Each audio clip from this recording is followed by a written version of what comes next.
ஜெபமாலையின் மறையுண்மைகள். புதிய மொழிபெயர்ப்பு. மகிழ்வின் மறையுண்மைகள். 1.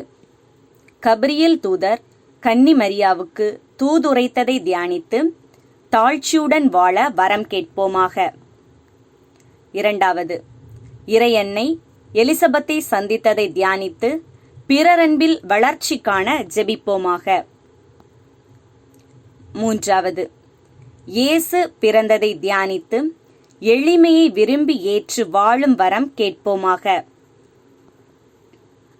4.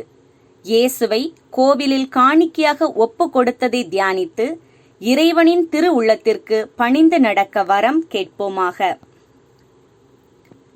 5. காணாமல் போன இயேசுவை கண்டடைந்ததை தியானித்து நாம் அவரையே எந்நாளும் தேடிச் செல்லும் வரம் கேட்போமாக. ஒளியின் மறையுண்மைகள். 1. யோர்தான் ஆற்றில் இயேசு திருமுழுக்கு பெற்றதை தியானித்து நமது திருமுழுக்கில் நாம் பெற்ற இறையழைப்பை வாழ்வாக்க வரம் வேண்டுவோமாக. 2.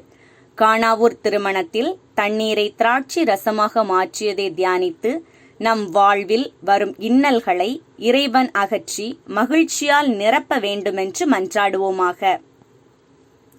3. இயேசு இறையாட்சியை பற்றிய நற்செய்தியை அறிவித்து மனிதர் மனம் திரும்ப வேண்டும் என்று அழைப்பு விடுத்ததை தியானித்து நாம் இறையாட்சியின் கருவிகளாக வாழ்வதற்கு வரம் வேண்டுவோமாக.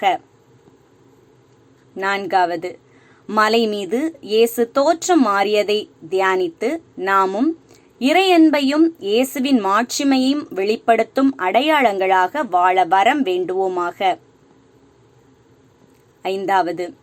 இயேசு நற்கருணை ஏற்படுத்தியதை தியானித்து அவர் தம்மையே நமக்கு கையளித்தது போல நாமும் நம்மையே மற்றவர்களுக்கு கையளித்து வாழும் வரம் வேண்டுவோமாக. துயரின் மறையுண்மைகள். 1.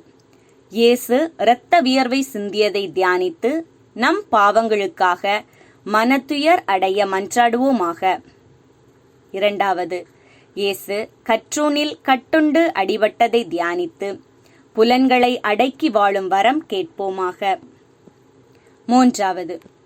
இயேசு முள்முடி தரித்ததை தியானித்து நம்மையே ஒடுக்கவும் நிந்தை தோல்விகளை மகிழ்வுடன் ஏற்கவும் மன்றாடுவோமாக. 4. இயேசு சிலுவை சுமந்து சென்றதை தியானித்து வாழ்க்கை சுமையை பொறுமையோடு ஏற்று வாழ மன்றாடுவோமாக. 5.